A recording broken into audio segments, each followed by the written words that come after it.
कार्यक्रम में जुड़ चुके हैं। वीरेंद्र जी बहुत धन्यवाद। मैं आपका एनालिसिस जानना चाहता हूं कि मैनपुरी, रामपुर और अब खतौली, ये 3 उपचुनाव होने जा रहे हैं 3 सीटों पर, एक पार्लियामेंट 2 असेंबली सेगमेंट। आपका एनालिसिस क्या कहता है? ब्रजेश जी, आजम खां का दुर्भाग्य तो देखिए पीछा छोड़ नहीं रहा है। पहले लोकसभा हार गए, अब उनका खुद की सदस्यता चली गई, वहाँ भी चुनाव। और लोकसभा में कैसे देखिए हारे, बुरी तरह से हार गए। आजमगढ़ के उपचुनाव, फिर गोला का उपचुनाव, तीनों उपचुनाव समाजवादी पार्टी हार चुकी है। ये बड़ा कठिन समय है।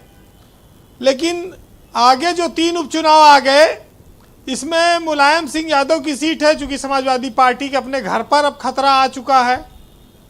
लेकिन बीजेपी चुनाव जीते हारे अलग बात है, लेकिन जब तक उसके पास लाठी है तब तक तो वो कुछ भी कर सकती है।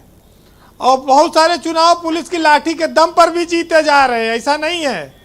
तो एक तरफ पुचकारो, दूसरी तरफ लाठी मारो, ये भी व्यवस्था है। सरकारी मशीनरी के पास जो लाठी का तंत्र है वो चुनाव को हमेशा प्रभावित करता है। पहले एक ज़माना होता था कि जब सत्ताधारी दल को लोग वोट देते थे कि सरकार में है, या उपचुनाव से कोई सरकार बननी बिगड़नी नहीं है, क्षेत्र का विकास होगा, इनको जिता दो। अब ये सब जिताना है हर हाल में, जनता जितावे न जितावे, डीएम एसपी को जिताना पड़ेगा, प्रधानों को जिताना पड़ेगा। अब उपचुनाव मतलब पूरा जोर जबरदस्ती है, अब इतना आसान नहीं है। तो ये जो 2 विधानसभा का और 1 लोकसभा का चुनाव है, इसमें भी चमत्कार हो जाए तो कोई बड़ी बात नहीं है। आजम खां का तो देखिए पूरा परिवार उलझा हुआ है। वो अपनी पत्नी को हो सकता है चुनाव लड़ाएं, लेकिन जीतने की आपकी कोई गारंटी नहीं है। अब खतौली में उत्साहित हैं बहुत जयंत चौधरी, लेकिन अभी तक आप ये देखिए कि जब किसान यूनियन का इतना विरोध था, किसान आंदोलन के बावजूद बीजेपी वहाँ जीती। अब कहाँ जीत लेंगे जब किसान यूनियन चुप बैठ गई है। अब इनके पास वोट कहाँ बढ़ जाएगा। और एक पार्टी के नेता कह रहे थे कि शेर पीछे हट गया 2 कदम, वो जंप मारने वाला है। ये नहीं बताया कि वो खाली खाल ओढ़े है शेर के, वो जंप वंप ना मार पाएगा, वो खाली डरा रहा है, वो असली नहीं है। अच्छा, हाँ, तो अब बात तो लोग जानते हैं सब उसकी हालत उत्तर प्रदेश में। अब बात पर देखिए विपरीत हालत में प्रवक्ता लोग फंसने के बाद भी तर्क कैसा ढूंढते हैं, अप्रिशिएट करना चाहिए भाई पांडे जी को। विजय जी, बात आती फंस गए तो अब कैसे निकल गए, देखो शेर बन गए। हाँ, लेकिन ये नहीं बताया कि हम खाली ऊपर से खाल ओढ़े हैं। तो अब ये जो चुनाव है, इसमें मैनपुरी में अखिलेश यादव को डिसीजन लेना है। वो इसी जिले की विधानसभा से विधायक हैं, करहाल से। वो मैनपुरी जिले में ही आती है जी, और बहुत वोटों से जीते। जसवंत नगर भी इसी में है। जसवंत नगर शिवपाल यादव का इसी में है। अब ये उनके लिए एक प्रतिष्ठा की सीट है, उनको मेहनत बहुत करनी पड़ेगी।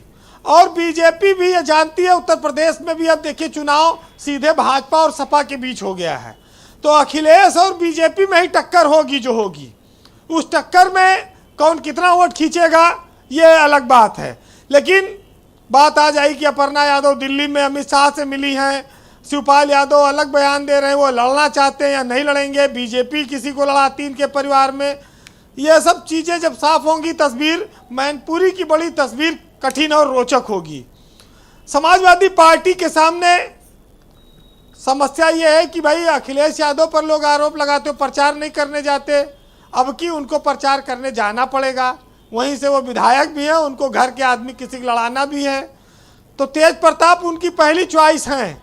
अब आगे देखिए क्या होता है। कांग्रेस और बसपा वोटें नहीं पाती है, प्रत्याशी भी अब लोग नाम धीरे धीरे भूल जा रहे हैं कि किसको लड़ाती है। तो आजम खां विधायक थे और उनका बेटा भी, दोनों की 1 बार सदस्यता जा चुकी है जी। ये भी एक रिकॉर्ड बनाया इन लोगों ने। ये उपचुनाव उसी तरह का है कि देखिए बीजेपी जिसको टिकट मिलता है वो जीत जाता है, एक लहर सी चल रही है। एक छोटा सा कहानी सुनाऊं आपको जी, कि बत्तख जो है वो पानी में रहती है, बत्तख जो पानी में चलती है। तो एक बार एक मुर्गी ने एक बत्तख से शादी कर ली तो मुर्गा बोला मुर्गी से, अरे क्या हम लोग मर गए थे जो तुम बत्तख से शादी करने चली गई? तो बत्तख ने कहा कि नहीं, मुर्गे तो बहुत थे, लेकिन मम्मी पापा चाहते थे कि लड़का नेवी में हो, तो इसलिए जो है मैंने उससे शादी कर ली। तो हमारे यहाँ बातें तो सब होती हैं, लेकिन बीजेपी की टिकट मिल जाए जीत की गारंटी है, और वोट भी है उसी को देंगे। ड्रामा पूरा करेंगे, जीएसटी बहुत लग गई, बहुत परेशानी हो रही है, और बड़ा पुलिस सुनती नहीं है, नेताओं बड़ा परेशानी है, लेकिन वोट जाएगा बीजेपी में ही। तो ये आप जान लीजिए। जी वीरेंद्र जी। आजम खां का नसीब ऐसा बिगड़ा है कि अब तो भाई गूंगे भी उनकी बुराई करने लगे हैं। जो उनके कद के बराबर कभी एक ज़माने में नहीं आ पाए, तो कहते हैं कि पैर के नीचे खुदाई कर दो, वहाँ से गिरेगा आदमी। बहुत सारी चीज़ें हैं, लेकिन जो नींव के पत्थर होते हैं, सियासत में बहुत सारे बड़े बड़े नाम हैं, मुलायम सिंह जैसे लोग चले गए, उन्हीं पर इमारत सियासत की टिकी हुई है। वो दिखाई भले न पड़े, तो इसको आने वाले वक्त में यह तय होगा। लेकिन आज जो लोग सियासत के शीर्ष पे थे, आज वो फर्श पर हैं। उन पर सुनिएगा 4 लाइनें कहूँगा कि तू छोड़ रहा है तो खता इसमें तेरी क्या, हर शख्स मेरा साथ निभा भी नहीं सकता, वैसे तो एक आंसू ही बहा ले जाए मुझको, पर कोई ऐसा तूफान भी नहीं जो मुझे हिला भी नहीं सकता। और किस्मत हरा दे तो ये अलग बात है, गुलेलों से बाज नहीं मरा करते। बहुत शुक्रिया आपका, बहुत बहुत धन्यवाद वीरेंद्र जी हमारे साथ